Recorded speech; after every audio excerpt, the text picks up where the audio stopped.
البداية السلام عليكم ورحمة الله وبركاته جميعا.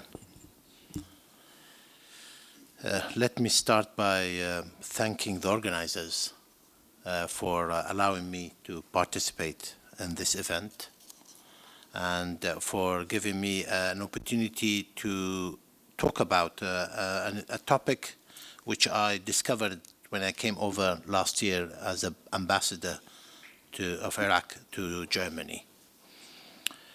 To my amazement, the more I delved in understanding the period post First World War in Germany, which people call the Weimar Republic, although this is an informal name for the Republic, the more I discovered the similarities and the richness of lessons to be learned from it. In one way, I was aware before even I started this research, the similarities in the geopolitics of Germany and Iraq, in a sense that both are transit countries, they're not islands, both have similar size, more or less, have similar historical features of whether civilization or nation development or large effect of it, and so on. One other similarities between the two, in one way, was that both are nations, deep nations in history, but new as a state. The German state was only in 1870 onward by Bismarck and so on. And by the time they had the Weimar Republic, they were only for 30 years age state. So the more I try to understand this history, I mean, there are a number of reasons. One is, as an Iraqi, it's useful. Two, as an ambassador, I need to understand the history of the nation I'm being sent to represent my country in, and to see what makes it tick, if that's the right word to use. So the more I looked into it, the more I was convinced. However, if you tell somebody who's not an expert in the Weimar period, he will find it difficult to compare and contrast, because they will compare and contrast the current Iraq with the current Germany, rather than the Germany at the time of 100 years ago. So you need to switch on and off different mindset in understanding. And the current Iraq is a 100-year state. It's not a new one. But post-2003 is a new republic. I call it the post-2005 republic. It's established primarily by the American government or the American establishment. It's different to the British version, which was done in 1920, which was the formation of the Iraqi state.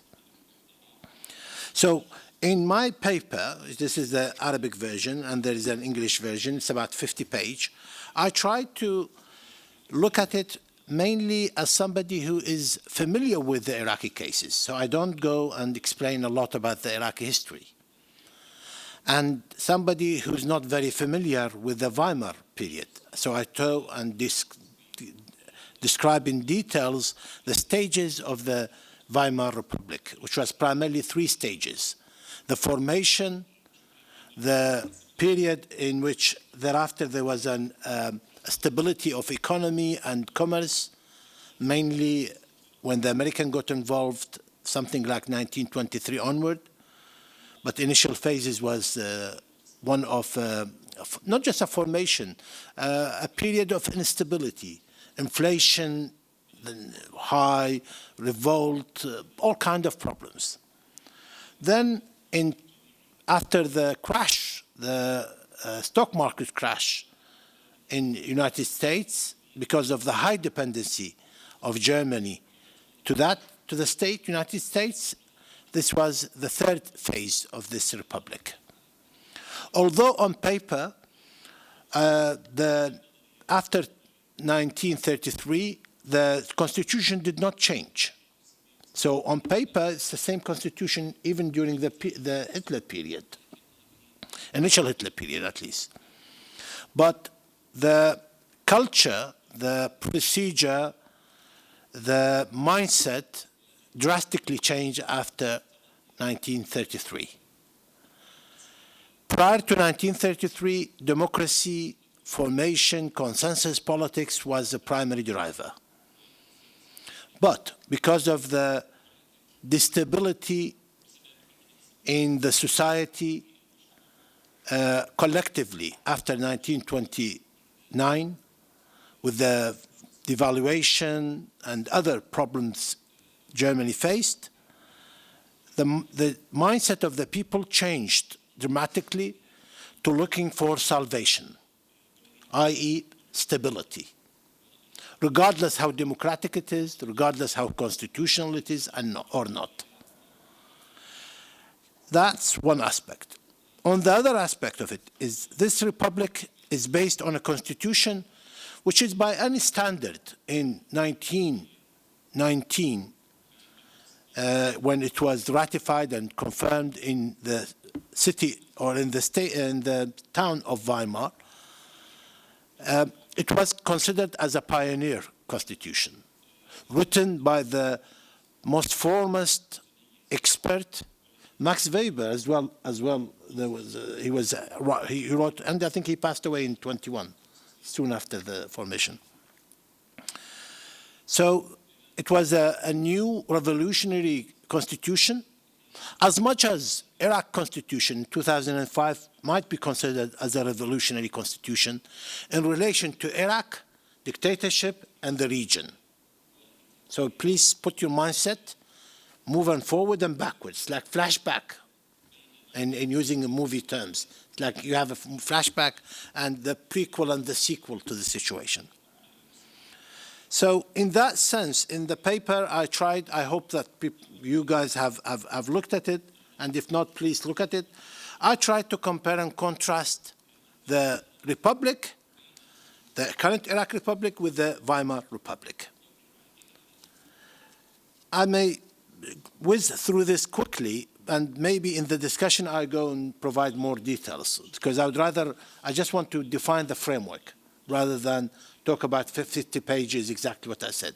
There's no point, specifically if you guys have read it. If not, then I will just talk about the framework and then maybe provide more details for it. I think that would be more prudent. So let's say, when we talk about obviously we have to bear in mind that the environment of Germany at the time is different to Iraq. The geography is different, the European countries are different to Arab countries, and so on. I'm not comparing and contrasting that element. But these are small details in comparison to the big picture. Big picture at the time was, next to Germany, you had USSR or Russia, and a global new movement based on communism. In Iraq, post-2003 onward, you have next door Republic of Iran with a message, a global message it has. And here you have to bear in mind, Iran cannot be viewed as a normal state, because its message is talking about a revolution across the region. So Iran is the epicenter for their message, not the only country. So they have a big mission, as much as communism was using USSR as an epicenter for it, and not as the only country for communism. So you have that big picture perspective. You have another big picture perspective in which the Iraqi society, until 2003, and then even after that, kept living through militarization of the society. Wars, terrorism, other aspect of it. And Germany, from until the state was formed by 1870 or 1871, and for the next years, few wars with France, and the militarization, and then First World War, and carried on this militarization of society. That's another big picture issue to worry about. A third big picture to talk about, and that is a society which feels betrayed by its political leaders of the First World War, betrayed by the neighboring countries, as in France,